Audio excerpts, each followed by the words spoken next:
Ang konsehan ng Socialist Party, syempre makakaliwa, LGBTQ at kung ano-ano pa, bumisita sa isang tindahan ng kebab para magpakita ng pakikiisa sa komunidad ng Muslim at nabugbog dahil sa pagiging bakla. May nagulat ba sa inyo tungkol dito? Hindi kayo nagulat. Babala, kung ayaw mong makakita ng mga bakla na binubugbog.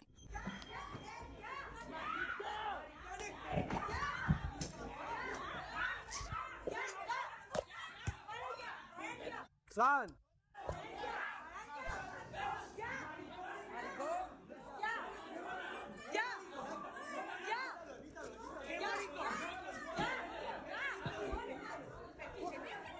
Mababait na tao sila, kahanga-hanga, mabait, bukas ang isip at mainit ang pagtanggap.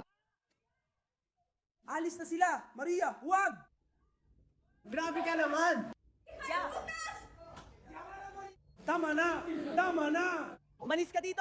Hindi! Umalis ka dito! Tama na! Lumabas ka sa kalsada! Lumabas ka sa kalsada! Hindi! Tandaan mo, ang taong pinalalabas nila ay tumatakbo para sa pwesto sa gobyerno, isang konsehal mula sa sosyalistang partido at sinusubukan niyang ipakita ang pakikiisa sa mga Islamista, mga imigrante, sa Palestina at sa lahat ng kanilang mga adikain. Pero kapag hindi ka na nila kailangan, alam mo ba ang ginagawa nila? Hindi ka nila tinatanggap sa kanilang tindahan ng kebab. Hindi, binubugbog ka nila at pinalalayas. Hindi ito talinghaga. Iwasan no! Iwasan no! Iwasan no! Hindi! Ayaw ko mag-check!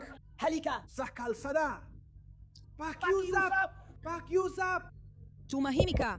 Isa kang sosyalistang lalaki na nakatira sa Espanya na parang pupunta lang ako para ipakita ang aking pakikiisa sa Palestina kung saan may 30 silang bubong. Pero imbes na hagisan ta ng prutas, binugbog ka lang nila dahil sinubukan mong kumain ng kebab. At pagkatapos, mismong ang alkalde ng New York ang nagsasabi at ang papaliwanag nito na ganito ang you. At kahit ganoon pa man, may gays for Islam pa rin.